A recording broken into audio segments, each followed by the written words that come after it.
God, does Bond need a healthy dose of realism, or is it just me? It's not just you. Robert Broccoli and Michael Wilson thought it was the proper thing to do in reaction of sorts to the changes in the political state of the world, like 9/11. And they didn't realize this during the Brosnan era? The realism really hit the road with the Brosnan era, and somewhat with the Moore era. But I mean, this is the start of the novels, and probably impacts Bond the most, but the films have not gone back to this point in time with Vesper. Well, unless you're willing to consider the 1954 TV film with Barry Nelson as combined intelligence agent Jimmy Bond and Peter Lorre as the Chief, or the 1967 parody satire towards with David Niven and Peter Sellers, among others, as James Bond 007 and Orson Welles as the Chief. The reviews are just the Eon-produced films, remember? I knew that. Anyways, the 2006 version, directed by the returning Martin Campbell, finds Bond on the trail of one Le Chiffre, an international banker of various unsavory types, in an effort to publicly shame him and humiliate him at a high-stakes poker tournament. The trail starts with a bomb maker in Madagascar, leads to an associate of the Chief's in the Bahamas, continues with an intended bombing in Florida, and finally gets to the dramatic card tournament in Montenegro, followed by, of course, rest and relaxation in Italy, continuing in the globe-hopping tradition of the previous films. Fleming's 1953 debut novel of the same name finds Bond on a similar mission, but with some detail changes. The Chiffre is believed to be Smirsh's banker, and he's using the Baccarat tournament at Casino Royale in France to try to recoup Smirsh funds that he lost with investments in things like French brothels. So Bond intercedes in order to publicly humiliate or shame Le Chiffre in order for Smirsh to go and kill Le Chiffre. How very un-00 of Bond. The film finds Le Chiffre holding the poker tournament in order to recoup funds he lost by trying to short-sell Skyfleet stocks, but failed at it because Bond inadvertently and unknowingly foiled his plans. But to backstep, the film actually shows Bond getting his 2 kills for his 00 status, beating up and shooting a contact in Lahore, Pakistan, and shooting a dirty MI6 section chief in Prague. The New Orleans sequence benefits from the black and white color palette, the use of shadows, and the camera angles, and of course leads into the now trademark animated credit sequence, Sans Dancing Women this time, but with a theme song by Chris Cornell, as if to overall say, yes, this isn't your parents' Bond, and yeah, you know I'm Bond, but let me prove it to you. The novel establishes the character and style of Bond, so Fleming only had one shot to make it stick, unlike the films, which have the ability to change the actors, the writers, the directors, and so on. For starters, the novel is a lot tamer in terms of action, as the action is focused around the Baccarat tourney, and it's more thriller or suspense than action, as the audience doesn't know if Bond will beat Le Chiffre. Spoiler, he does. What will happen if he does? Spoiler, torture. And if Bond will survive to the end of the novel. Spoiler, he does. The film takes these thrills and amps them up through kinetic cinematography and realistic action sequences. So you've got things like an epic car chase through Madagascar, and an explosive chase across the Miami-Dade airport tarmac, and shocks during and after the tourney, like Bond getting a poisoned martini, and the torture scene, of course. Now, these sequences help to establish Bond as a relentless and blunt instrument, as M calls him, before, of course, Bond asks her if she wants him to be half monk, half hitman.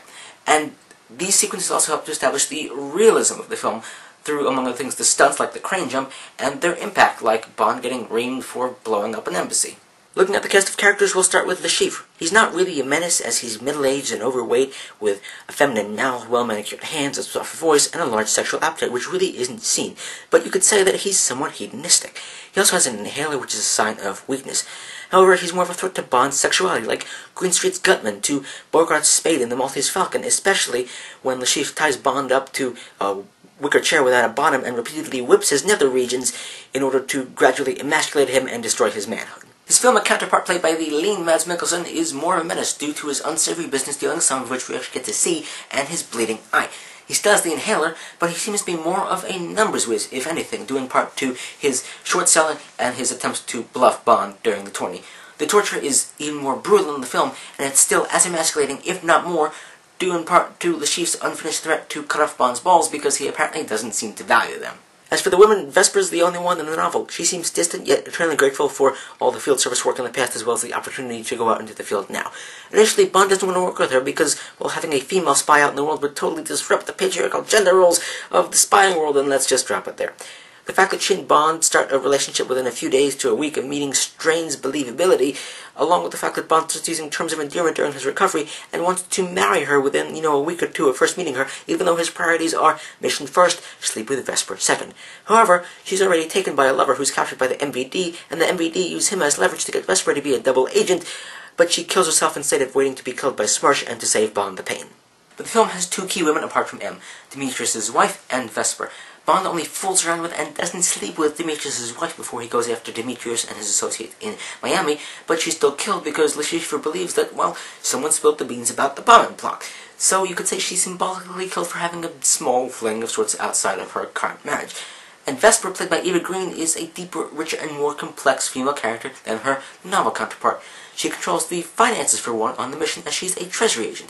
She's more of a flirt, and she warms Bond up more in, well, I guess more of a believable fashion, if you will. She is, however, still a double agent, but this time for Quantum, a new secret organization, but she's still doing it for the same reason. However, she kills herself, willingly drowning herself in an elevator cage in front of Bond while he's trying to save her, all to save him. As for other minor characters, there's Rene Mathis, a French counterintelligence agent who's a buddy of Bond, and Felix Leiter, whom you should all know by now. Giancarlo Gianni plays Mathis in the film, and Jeffrey Wright plays Felix Leiter as a bit of a brother, and he's kind of minor in this film, but he has a more juicier role in the sequel.